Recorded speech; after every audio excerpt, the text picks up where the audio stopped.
A 45-meter rope with a mass of 30 kg is dangling over the edge of the cliff. Ignore friction. How much work is needed to pull the rope up to the top of the cliff?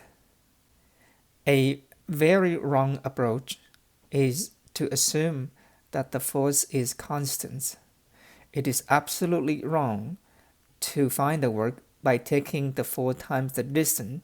The force is the mass times the acceleration. This is not correct because the force is not constant.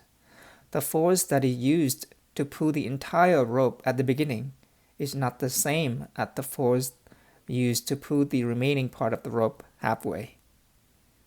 In this case, the force is not constant. We will need to use calculus somehow when the quantity is not constant. We position the rope on the coordinate axis so that x equals 0 is at the top of the cliff, x equals 45 is at the bottom of the cliff. If we can pull the entire rope up at once, delta x at the time, then we can assume that the force is constant. The remaining part of the rope needed to pull up at any time has the length of xi. The work at that point is the force times delta x because we move the rope delta x at the time. It is ma delta x. If the entire rope, 45 meters, has a mass of 30 kg, then the length x meters has the mass of 2 over 3x kg. So the mass is 2 over 3xi, acceleration is 9.8, the distance is delta x. The total work is the sum of all of these xi.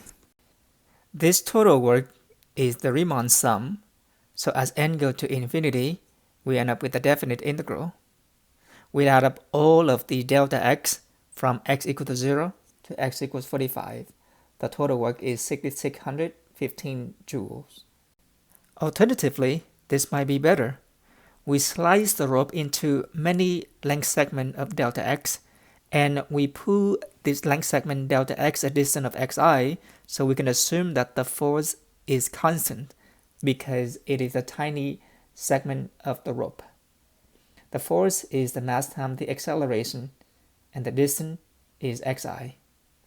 The mass of the delta x part of the rope is 30 over 45 times delta x kilogram. And so the work to move the delta x length segment of the rope to the distance of xi is 2/3 delta x times 9.8 times xi. The total work is therefore the Riemann sum. As n goes to infinity, this Riemann sum will give us the definite integral, and we add up the slices from x equal to 0 to x equals 45. The work is still 6,615 joules. We did this problem using 2 different methods.